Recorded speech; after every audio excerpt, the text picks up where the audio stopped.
What are the real reasons for me and other children in my age group who have good families, caring parents, but get addicted? Does that mean that games bring us more happiness and motivation than our families? Or that kids our age don't understand the happiness of family yet? Well, I'd like to meet some of those people you're talking about, because I don't know exactly who you're calling addicted here. Like, people like to play games. That doesn't mean there's anything wrong with their family.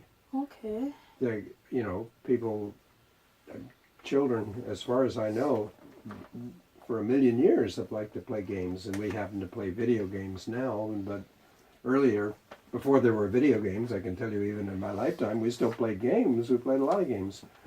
But the people that I would want to call addicted are the kids, who won't come out of their room, who won't go to school, or just going to lock themselves away and playing games, and that does happen. So, like, and that. Sorry. Okay, I'll just finish the thought. That really is addiction, and then we have to ask, why does that happen? Well, it may have nothing to do with their parents. It may be, well, they're just, in some other way cut off from the world. Like a lot of kids get bullied and rejected, and that can be a reason too, as something which games can fill that gap too. So it's like games can give them a social life, or like they can be someone that's really good, like a superhero, but they're like playing for refuge, kind of. Well, it's a kind of a refuge, yeah. But it's also, these games are so ingenious. Like, for example, there's a moral to a lot of the games. Now, the games I've seen are mainly ones that my children have taken me. They take me on tours of these games, because I don't play them myself. But my kids play them, and they take me on tours. So I know that in a lot of the games, you're fighting evil. Well, they want to make you feel like, they want you to feel powerful. Yes.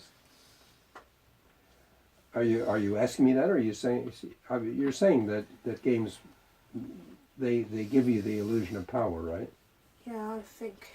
Yeah, and also the illusion of, I think, the illusion of morality. Like, it's not like you're being the bad guy. It's like you're killing the bad guys, and they kill you once in a while.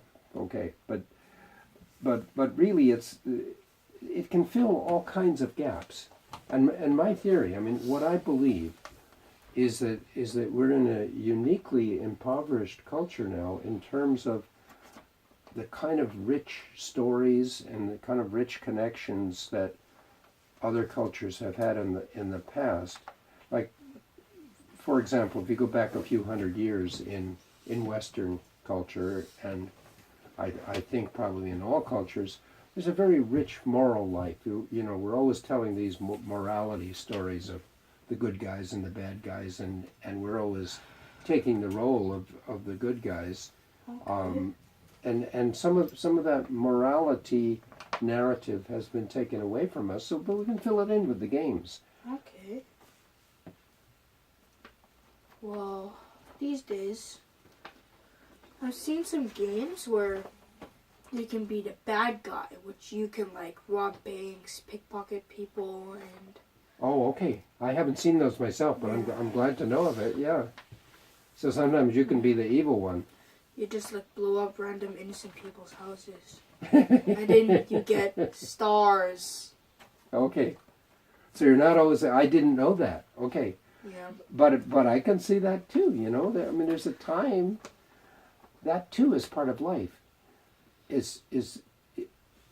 For example, if you think back in history to less advanced time than ours, there's wars going on all the time, and sometimes the idealized image is the image of the warrior that's going in there and killing the people in the other village, and they're not necessarily bad at all. They're just in the other village. And so, the general point that I would want to make, and this is what I believe to be true, is that there's a kind of richness of life which is very hard to define because there's so many aspects to it, and that the genius of culture and the genius of families is to provide that richness of life, and that, you know, this is what we parents and grandparents try to do for our children, and what you'll probably try to do for your children and your grandchildren later on, is to try to make sure they have all the kinds of experiences they need. And we look at our kids and we say, well, they need a little more time with their friends, or they need a little more of this, a little more of that, and try to make it happen. But at the same time, there's people making up games that will provide those illusions. And the illusion will be, okay, you know, you're really having a good time with your friends, but actually you're watching a TV show about people having good time with their friends.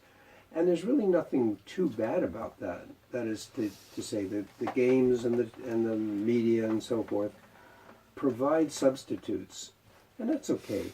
But sometimes it goes too far. Sometimes it goes so far that people who are in very great need become addicted to the substitutes, and then it becomes dangerous. And then the teacher says, well, look, this kid isn't doing anything at school because he's just dreaming about video games all the time, and then it becomes a problem.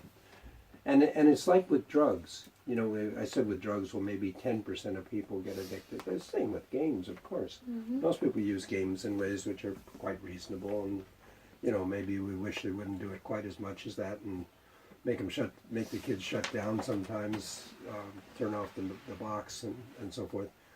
But really, most of it is okay. The problem is the 10%.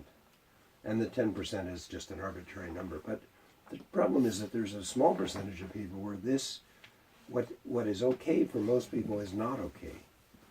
And then we have to deal with it, because it becomes very serious, and you know, and then there are these horror stories of what can go wrong, like people can flunk out of school, and they can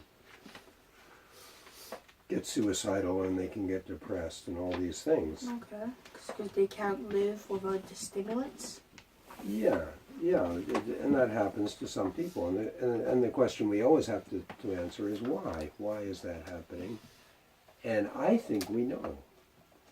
I think it's because, you know, we're not as good as we used to be at solving the problem of giving people a full and rich life, and particularly children.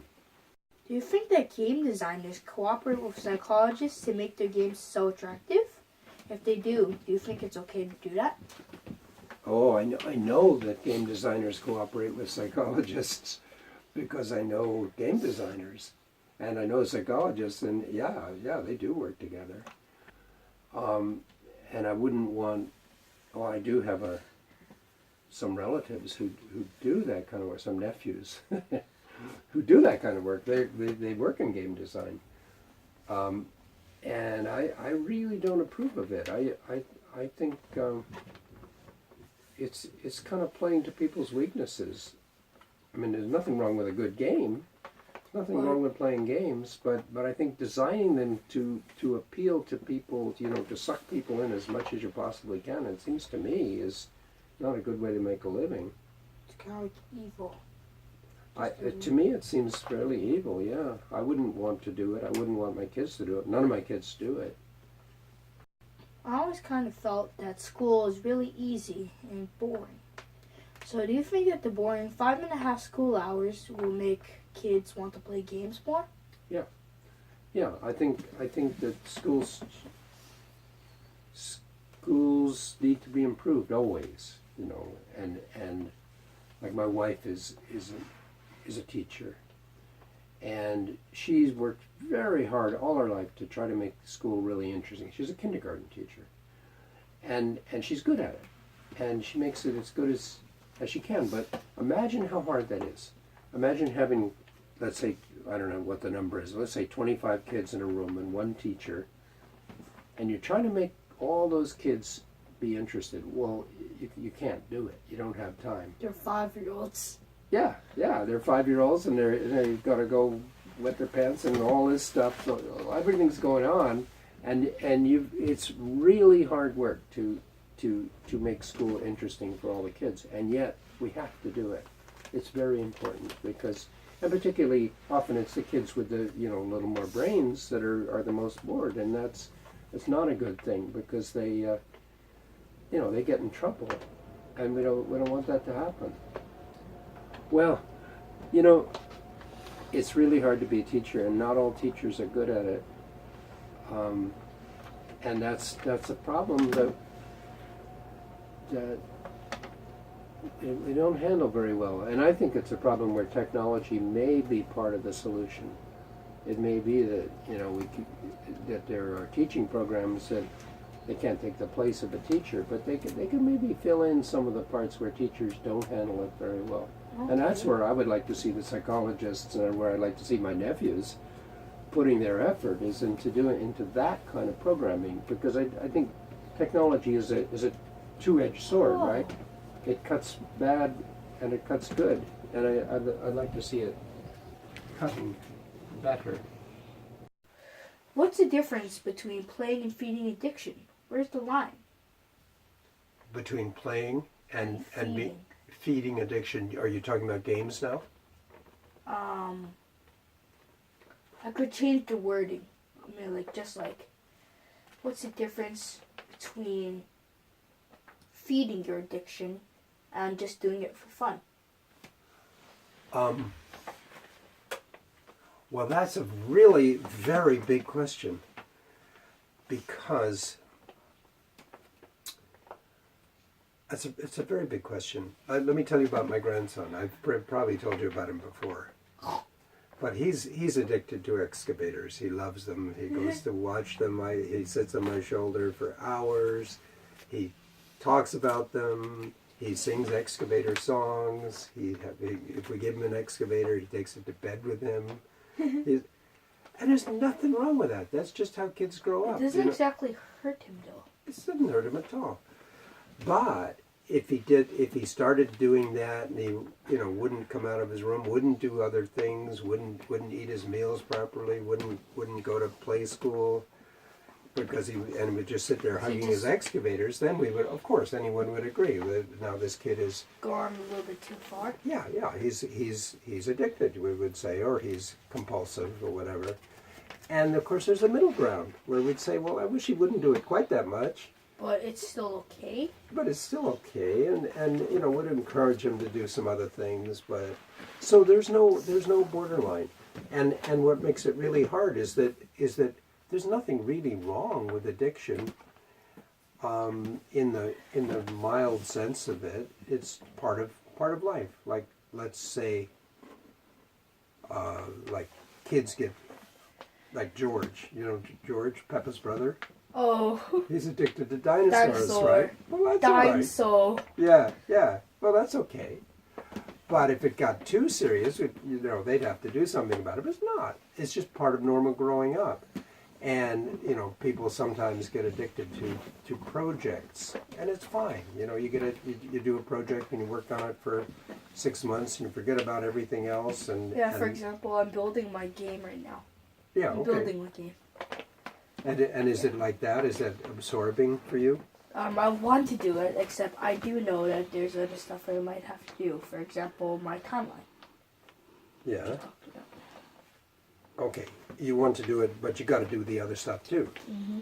Of course, yeah. And so you'll make I'm sure you'll make a good balance out of that. I try. Yeah, but even if you go overboard sometimes, that's all right. That's all part of life. It's just when people go overboard for very long periods of time and they start screwing up their life, then it's not part of life. Then you call in the army of psychologists and we try to do something about it. But so the borderline is absolutely vague. There's no distinct borderline. But we all know the extreme case. We recognize an addict and a dangerous addict, and we all know the other case too, where like falling in love. People fall in love with boys and girls, fall in love together, and they don't think about anything else for a month. Well, that's all right. All right. I don't know if it ever happens to people in grade 5, but these are all just part of life stuff. And we can say, if we want to use the word that way, we can say, well, that's like these kind of love infatuations that young children have. It's all normal. It's fine. It doesn't hurt anybody. It's all natural. Yeah. So our problem, if we're studying dangerous kinds of addiction, is to find a borderline, but there is no borderline. It's a judgment call. Okay. Do motivating activities make addiction less powerful? They do anything? What's a motivating activity? For example, Bob likes baseball and video games. What if he likes baseball a bit more than video game? If he could play baseball, if he likes them both, but baseball is more good for him because he gets exercise and it's not exactly addictive. Yeah. It may be a bit addictive. So he could, instead of playing video games, portion his time. For example, like have like a ratio, like 1 hour of baseball, 30 minutes of game time. Not exactly the other way around, like 2 hours of game time, 30 minutes of baseball. Right. Okay, but I still want to understand your question. What do you mean by motivating activities? For example, like something that you like to do. Like something that how you want to live, that actually makes you want to live life. Yeah. Well, right. Motivating activities are the opposite of addiction. Now that you define them that way, sure. Normal life is the opposite of addiction, because even though you may get infatuated for a while or whatever, You might get carried away. Yeah, you might get carried away. Fine, big deal, no problem. And as long as normal life intervenes eventually, and then you return back into the normal scheme of things, then you're swimming in a different kinds of realities and different kinds of activities that you're capable of, and there's no problem with any of that. Okay. And so motivating activities, yeah, in a certain sense, are the opposite of addiction, because they keep you doing stuff and keep you changing and keep reasonable balance in your life, and all of this is, in a way it seems very simple, but the problem is we've got a significant proportion of the population does get hung up dangerously with addictive things, and we don't even know what that proportion is, but it's if you add all the possible addictions together, and you're talking now about adults, not children, it becomes a fairly significant part of the population, and that we do have to worry about, and because we're not doing very well with it. We used to think, well, once we get enough psychologists trained, we'll take care of all these addictions, but it doesn't work that way. It's not becoming less of a problem. It's becoming more of a problem. Can minor addictions cause as much harm as major addictions? No. A minor addiction is, well, I don't know what you mean by minor, but... For example, when my dad was younger, he liked to go to all the hockey games. He'd go all the time, and he'd say that Mom would just look at her phone and do something. Well, most of us have minor addictions, and mostly it doesn't matter. It's the severe addictions that do a lot of harm, and so we have to. It's an odd thing, because we have to learn to be tolerant on one hand and say, okay, you go to a lot of hockey games, big deal. As long as you do your work and you take care of your kids and all the rest of it, it was fine. Yeah. But so yeah, there are minor addictions, there are major addictions, and it's important not to worry too much about minor addictions, and it's important to worry a lot about major addictions. Can methods like cold turkey benefit people? I don't know. Again, we don't do that anymore. Now, lots of people cold turkey themselves, people who are addicted to drugs like cocaine or heroin, they just stop, and that means they go through withdrawal. And it used to be that we threw a lot of people in jail specifically to cold turkey them, and with the hope that it would work, and it didn't. We had pretty much 100% failure rate from doing that. So I don't think that cold turkey as a method that you do to somebody is as well. I know that it has been unsuccessful. On the other hand, I know that some people put themselves through cold turkey and it helps. So again, I think with all these kinds of intervention, I don't think you can say some are good and some are bad. You can only say some, under some conditions they work for some people, and in other conditions they work for other people, and we're not very good at identifying which one is the right one. If we get somebody like, let's say somebody walks in the door now and they say, oh, send me to treatment, and I say, what treatment? They say, well, I don't know. And, well, I don't know either. I don't know what treatment to send them to, because there probably is a treatment that would help them, but there's 100 treatments, and probably, maybe 90% of them wouldn't help them, but maybe 10% would, and I don't know. I can't tell by looking at the person. Okay. So can steadily decreasing help? For example, if the person has goals, so for example, today I only take 3 needles, and then next week only 2. And after 2 weeks or a month, I'll start only going 1. Same answer. That works for some people. It doesn't work for other people. Okay. Well, thank you. You're welcome. It was a pleasure to be interviewed by you.